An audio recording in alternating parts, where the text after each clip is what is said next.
happy that you're here. I hope you're ready because I am going to hammer you with tariff questions. Yeah. We have got to get to the bottom of Trump's trade war. Let's you do and me. it. I mean, first of all, I miss 104. We're at 125 now, but 104 just felt like a sexier number, right? Right. I totally agree. It's like random. Missed opportunity. Missed opportunity. Oh my God. I am such a huge fan of yours. Likewise, Desi. But okay, I ran into you. I think it was it doesn't matter, some awards thing, but like. I'm sure it was very fancy and very elite. It was very fancy, very elite, but I like, whatever. I have tunnel vision at those things. I don't look in the periph because I'm like, I don't know who I'm gonna and get into the crossfire with. Yes. But like I turned to you and it felt like there was a star shower behind you. I was like, Desi Lydic is right there, and God, I love her. Oh, you're so sweet. I travel with a ring light. Yes. And I have an And intern. you're backlit? Yes, I'm always backlit. That never works. I hire an intern to follow me around, so it makes you think it's a moment. Yes. No, I felt the same way. I was like, I need to corner you and make sure that you come on the show to see us, and then I can snag you. Yes. That's what. Snagged. And right. and we did it. We did it. I love all of the characters that you play on SNL. You've played George Santos. Yes. Oh, there he is. Yes. Yeah. The very handsome George Santos. Thank you. JD Vance. There There he is. And my favorite, the prima donna iceberg. That's my favorite of all time. It feels like you choose these highly unlikable, unsavory characters and just somehow find the humor and make them engaging. I really love just this thing in our culture of like people who are in media who like hate it too much. But they chose to like be in front of the camera. They chose to be on display, and yet they're like, "Don't look at me, don't look at me." But it's like, you opted into. There's some buy-in on some level.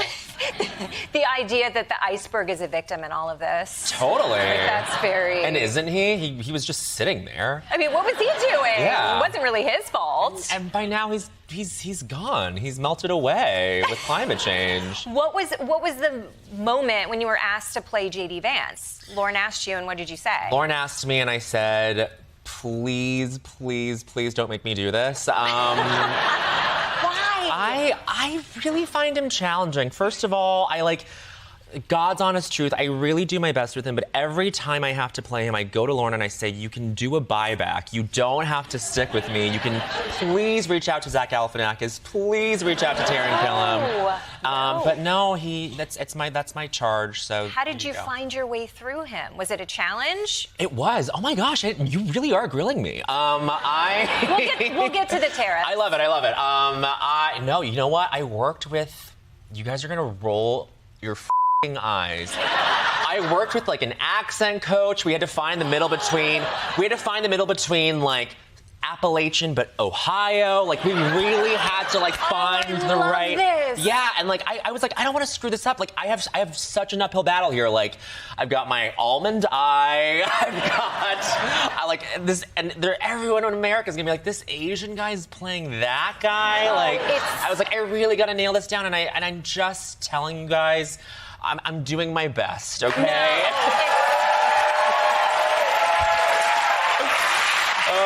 It is so far beyond that. I love hearing that because your presence on SNL is like I can't imagine the pressure cooker it must be, and you always look so calm and cool and relaxed. So thank you for sharing that you work really hard and you hire an accent And I'm not even on ketamine. It's amazing. Yet. I want to talk about your podcast, Las Culturistas. Yes. Pop culture has been a huge part of your life. You started doing that in 2016 before SNL. How has your perspective changed over the years, being someone who observes and is passionate about pop culture, to then becoming part of the culture? Oh my gosh. I really think there is no big difference. We're basically the same show as we were 9 years ago, which is dinosaur years in podcasting. Yeah, truly. But I mean, it's the same show. We start off, we just riff, and then we end with this silly segment. But I think, like, I'm just like y'all going home watching The Pit. You know what I mean? Like we're all watching the same stuff, and I feel like I get why everyone thinks that like things are fragmented now and there's no monoculture anymore, but I feel like we're still like tuning into like the same shows. Like there's just fewer shows that we're all tuning into, but I feel like that kind of makes our jobs as people, as consumers, easier if we're just like, all right, it's Sunday, we're gonna watch Walton Goggins, be scary. Yes, and we all did. Except I have not caught up on the finale, so please, I didn't spoil anything. Blow it for me. Yep. I'm going to watch tonight. No I want to talk about your new movie, The Wedding Banquet. It's so good. You're fantastic in it. This cast is amazing. Lily Gladstone. Yep. Ya Jung-yoon, Joan Chen. Yes. Hunky Chan. It's his first English movie ever. He's amazing in it. Kelly Marie Tran. It's a great. Tell us what the story is all about. So it's a remake of an Ang Lee film from the 90s. It's about this sham marriage that has to get staged between these two couples who are friends with each other.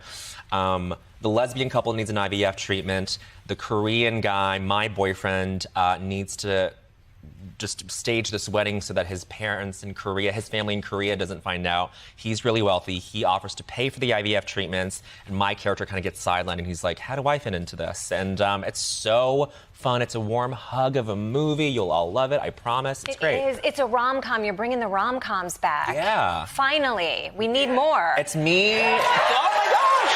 Thank you. Yeah.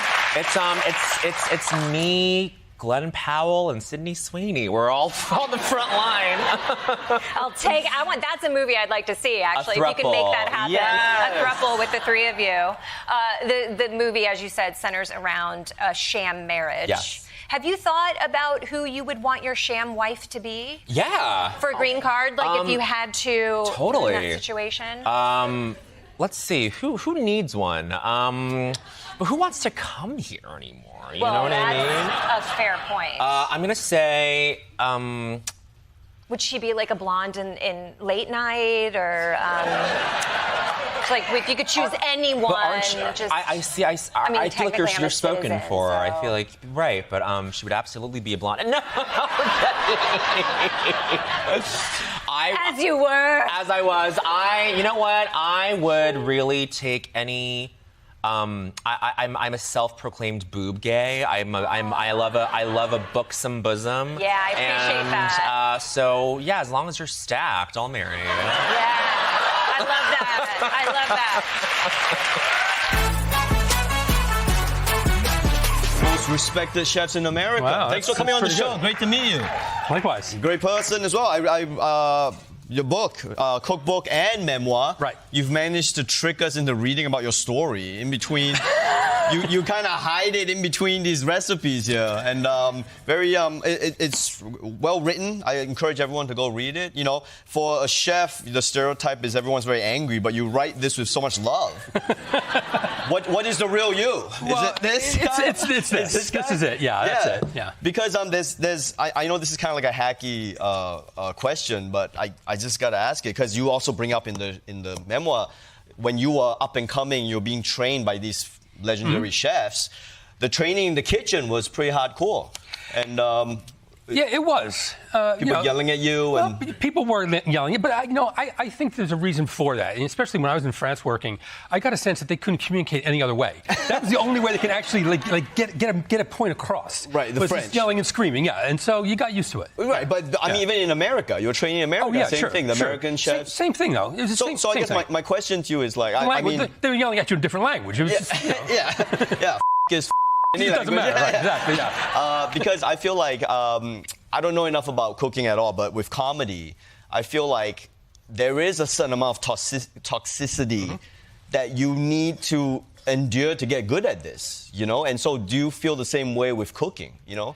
I guess what would you say to all these woke sissies who are complaining about being mistreated in the kitchen? Like really, are you like, hey, like tough enough, or are you like, hey, something? Not anymore. Not anymore. No, we don't do that anymore. No, we can't do that. No, things have changed. This when I was coming up, it was 40 years ago. It was a very different world that we lived in, and it was, there wasn't a whole lot of in your face screaming and yelling, but it was a lot of hard and long hours, and there was a lot expected of you. But it wasn't the yelling and screaming that you think about, but the misogyny was obviously there.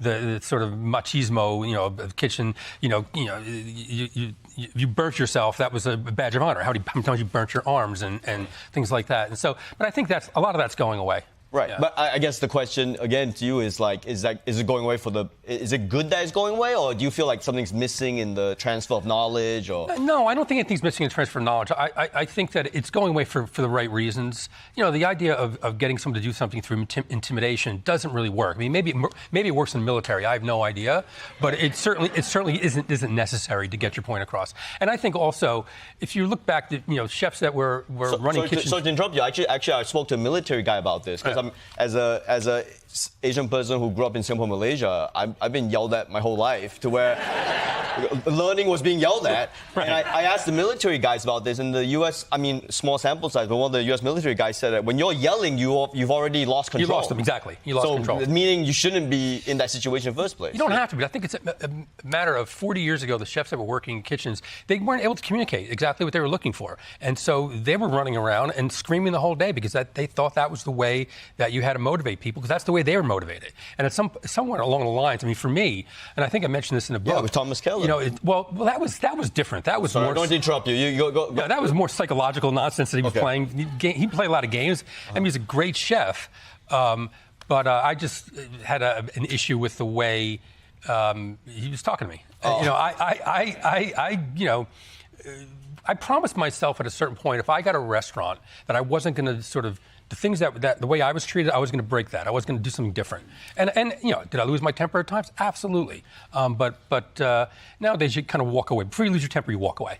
Okay. Yeah. Okay. Yeah. No, I'm genuinely interested in this because you're arguably the most respected chef in America. If you're saying that, hey, we don't need to be yelling in kitchens, then I guess everything that's happening in the Bear is completely unnecessary because those guys. Yo, what's going on? What are you guys doing? I don't know, but I don't know if you saw the third season. There wasn't a whole lot of yelling in the third season, and it wasn't that good. Right? Oh, okay. Well, I mean, that's something I can't speak to, but you speak to the kitchen stuff. I think there's a lot of people who think that the third season was a little slow. Okay, well, I'm not gonna. Slower. I love and the critics watch say the this. Bear. Not me. It's the critics that say Sure, this. Well, it's not me. Okay. The TV I'm critics, still available for guest appearances on the Bear. They're going to take my cookbook. I have a cookbook on the shelf there. They're going to take it off now. No, they won't. Season 4, my book's No, gone. you see, you don't yell at it anymore. You just say that they suck quietly. Very quietly. That's what you do now. Very quiet. You're not in the Exactly. kitchen going, you suck. You're on the Daily Show going, you suck. Congrats on the success of Hacks. Thank you so much. We laugh. I laugh so hard at the show. That's the goal. So much of this season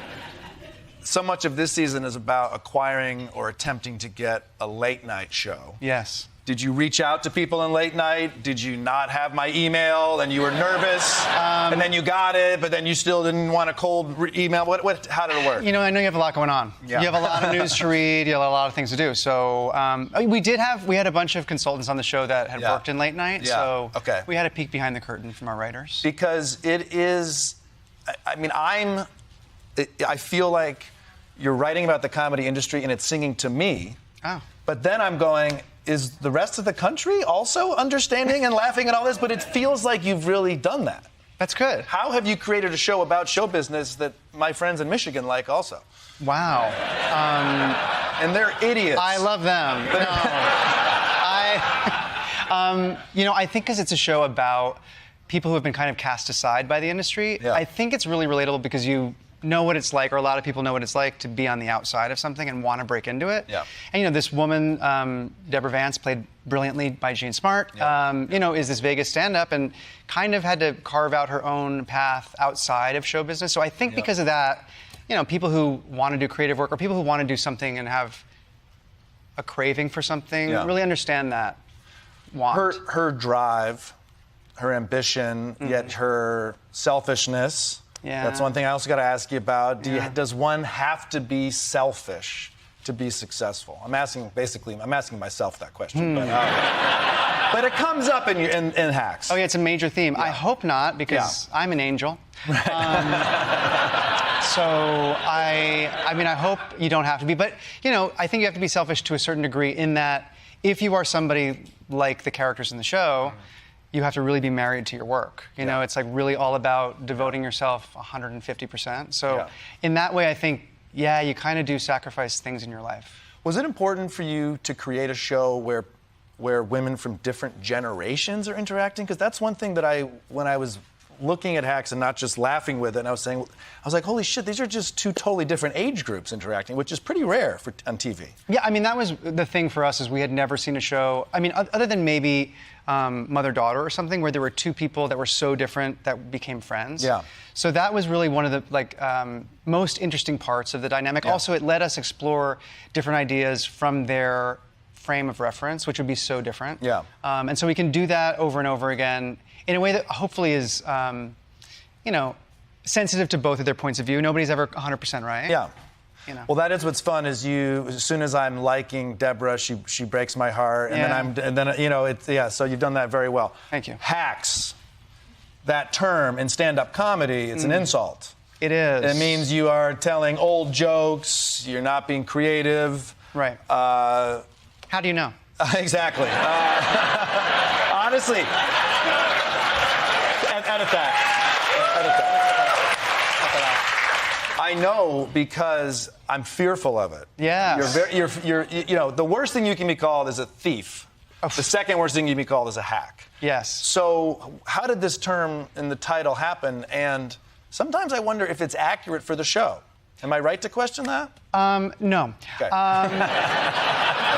Well, that's why you're here. I'm here to ask you that. No, I mean, it is interesting because we kind of called it that in the beginning, and it was sort of like a temporary title. Okay. But it is like this thing of, and you see people on late night actually. A lot of times, comedians I find, or I think we can all agree, sometimes go on late night and they still kill, and they're so funny because they're in touch with what's going on in culture. And then there are some people that age out, and some people that you are on, and you're like, why is this person still doing it? Or why are they still telling the same jokes? So in the beginning of the show, this young writer interviews for this job with this older stand-up and says, I would never want to work for a hack. Right. But what she learns in the course of the show is that a hack is somebody who does the same thing over and over again. Yeah. But our character learns and grows because of her relationship with this younger person, and vice versa. I mean, the younger person is an entitled Gen Z person that learns the value of hard work and gets up earlier. There's a lot of things that she gets back from Deborah. You co-created. Mm-hmm. There's a lot of,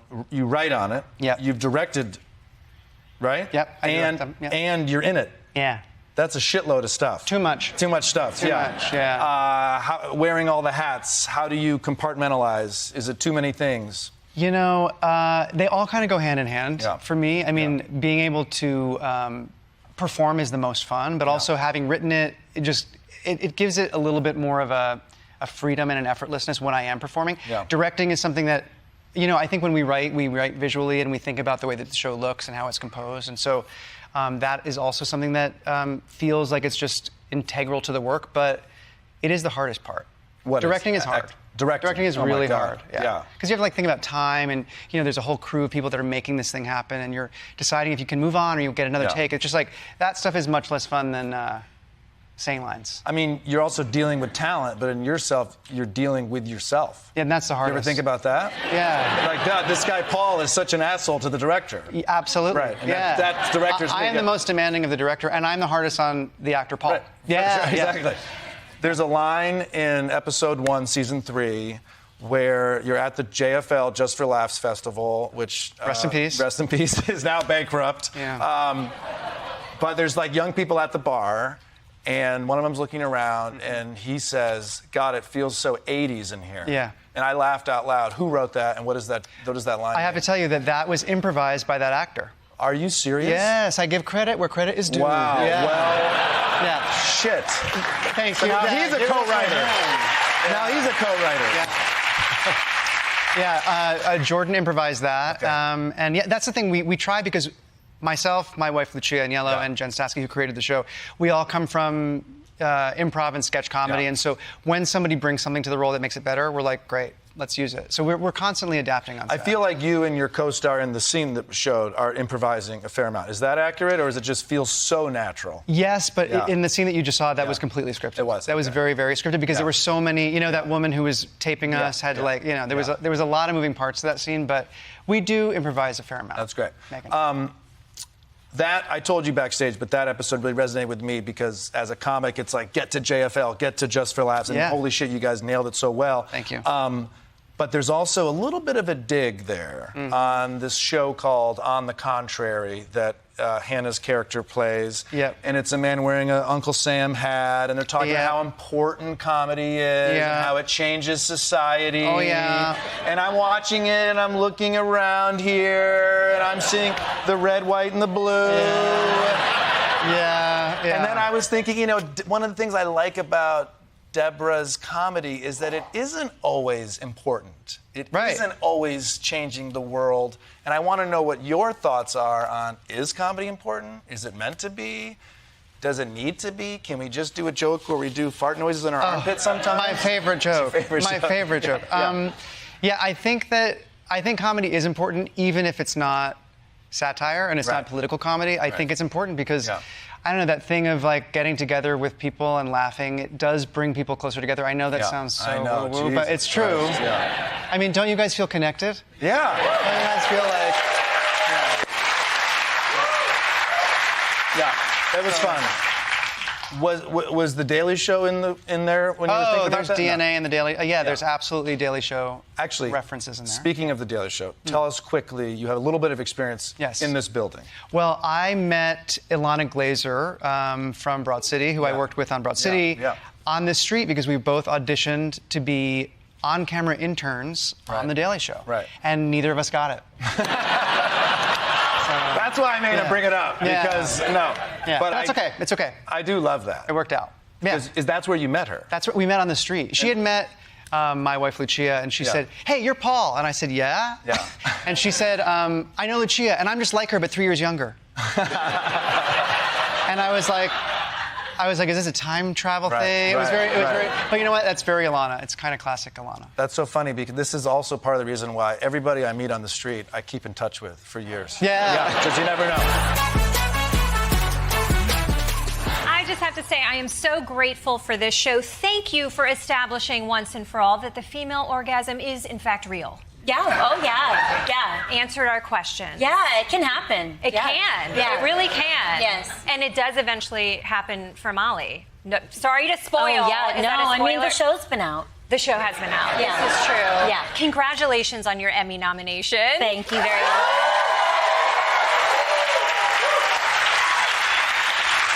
It is so well deserved. The show is fantastic. You should be so proud of it. It's such a beautiful show. It's based on a true story. Yeah. It started as a podcast. For those who haven't seen it, describe what Dying for Sex is about. Sure. Okay, fine. Yes, I will. What if I was like, no, I don't want to? You're like, no thanks. I don't think. Yes, Dying for Sex is based off a podcast that these two real-life best friends, Nikki and Molly, made while Molly was dying of breast cancer. She was diagnosed with stage 4 breast cancer. She left her husband. She asked her best friend to really be her companion, be her partner as she went towards the end of her life. But she also took that moment to try to work out some real blocks and limits that were on her because of some childhood sexual trauma that she went through. She really had some huge intimacy issues. She had never had an orgasm with another person. And while that sounds sort of simple, the objective is to do it that. In fact, it really is a story about what intimacy is, what we tell ourselves about how far our life can go, how far our experience can go, and and it's a beautiful story. I was so pleased to be on a show that is about two women who are soulmates, who are in a friendship, and who are together in a way that is primary, is the most important. It's such an interesting look at caretaking, too, from such an honest perspective, because Nikki is a person on the surface who, kind of doesn't seem to have her stuff together. Nothing is perfectly in place. She can never find anything in her bag. So she's not necessarily the first person you would think of as taking on this duty. But the way that she shows up for her friend, she knows when she needs to laugh. She knows what her needs are, and she listens to her. I think it's so inspiring for caretakers out there in the world to see, because a lot of people are going through this right now, and it's really a beautiful way that your character goes on that journey. I'm glad you think so. Yeah, I mean, I guess like in becoming a parent, and I have a 4.5-year-old, like if you are to think that you must be perfect in order to be the central caregiver, then nobody's going to get anything in this world, because obviously we're all trying our best just to like keep it together. I know I am, and that doesn't make me less able to like watch my daughter as she grows and changes. And I brought some of that in with me because Molly changes as she's trying to open herself up and sort of like meet this sexual and personal goal, this liberation. But Nikki, my character, changes as well. And the experience is something for both of them. It's not that Nikki is like a crutch or a prop. And part of caregiving is that flexibility to understand that like the situation is generally serious, but so is the situation of being alive. Like we only get this one, you know, whether you're at the start of your life or your end. And that there's plenty of room for variety, and that is part of the care that Nikki gives Molly. And I think she does, you know, eventually get pretty good at the boring stuff. The thing, it's interesting that you say the thing about wanting to live differently. My feeling coming out of the show, and it's easy to feel resistant in watching some of this because it bravely confronts death and grief and loss and trauma, really hard topics. But I came out of it feeling less afraid of death and looking at death in a different way, like a transition to celebrate.